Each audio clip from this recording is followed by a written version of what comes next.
Hi అండి. Welcome to mass kitchen. ఈరోజు కట్టెపరిగెలు చింతకాయ పులుసు ఎలా చేయాలో చూద్దామండి. మామూలుగా అయితే మనం చేపల కూర చింతపండు పులుసు పోసుకొని వండుకుంటామండి. కానీ చేపల కూరలో చింతకాయ పులుసు పోసుకొని వండుకుంటే చాలా బాగుంటుందండి. చాలా టేస్టీగా ఉంటుందండి. ఇవి చింతకాయలండి. ఇప్పుడు వీటిని మనం ఉడకబెట్టుకోవాలి. చింతకాయల్ని శుభ్రంగా కడుక్కుని ఒక గ్లాస్ వాటర్ పోసుకుని ఉడకనివ్వాలండి. దీనికి ఎక్కువ టైం పట్టదు, త్వరగా ఉడికిపోతుంది. చింతకాయలు చక్కగా ఉడికిపోయిన తర్వాత స్టవ్ ఆఫ్ చేసుకోవాలి. గరిటె పెట్టి ఇలా నొక్కితే అర్థమవుతుందండి ఉడికిపోయినట్టు. అప్పుడు స్టవ్ ఆఫ్ చేసుకోవాలి. ఇవి కొంచెం చల్లారిన తర్వాత పైన తొక్క తీసేయాలి మొత్తం. తర్వాత చింతకాయ గుజ్జు తీసుకుని పక్కన పెట్టుకోవాలండి. బాగా పిసకక్కర్లేదు, మామూలుగానే దాని రసం దిగిపోతుంది మొత్తం. కొంచెం నీళ్లు పోసుకుని దాని రసం తీసుకుని పక్కన పెట్టుకోవాలండి.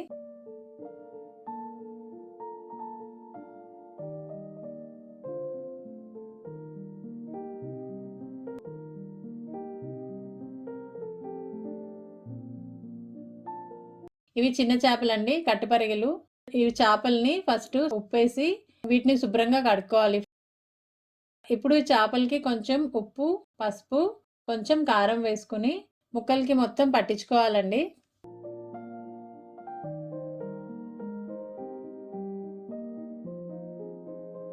అంతా చక్కగా పట్టించుకున్నాక పక్కన పెట్టుకోండి. ఇప్పుడు ఇందులోకి చూడండి, అల్లం ముక్క చిన్న ముక్కలుగా కట్ చేసుకుని వేసుకోవాలి. తర్వాత ఎల్లుల్లి రెబ్బలు, ఇంకా ఒక స్పూన్ జీలకర్ర వేసుకుని దంచుకోవాలండి. కచ్చపచ్చగా దంచుకోవాలి. మిక్సీ జార్లో కూడా వేసుకోవచ్చండి. ఇలా కచ్చపచ్చగా దంచుకుని పక్కన పెట్టుకోవాలి. తర్వాత స్టవ్ వెలిగించుకుని ఒక కడాయి పెట్టుకుని ఇందులో సరిపడా నూనె వేసుకోవాలండి.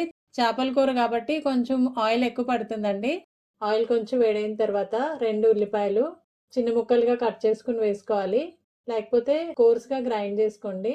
ఇలా చేసుకుంటే మనకి గ్రేవ్ బాగా వస్తుందండి. తర్వాత కొంచెం పసుపు వేసుకుని ఉల్లిపాయలు వేగేంత వరకు ఫ్రై చేసుకోవాలి.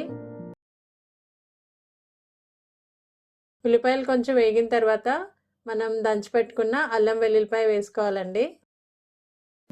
వీటి పచ్చివాసన పోయేంత వరకు ఫ్రై చేసుకోవాలి.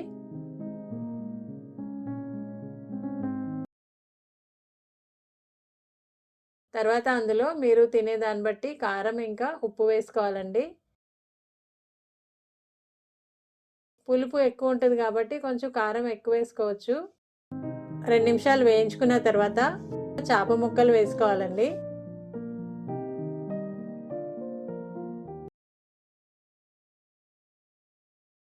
చేపలు కూడా వేసిన తర్వాత అందులో చింతకాయ రసం వేసుకుని మొత్తం ఒకసారి కలుపుకోవాలండి.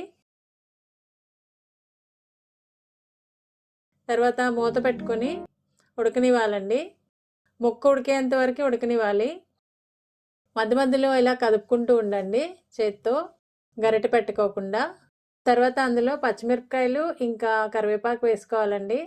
ఇవి స్టార్టింగ్లో కూడా వేసుకోవచ్చు, కానీ ఇలా మధ్యలో వేసుకుంటే వీటి ఫ్లేవర్ బాగుంటుందండి. చేపలకి మంచి టేస్ట్ వస్తుంది.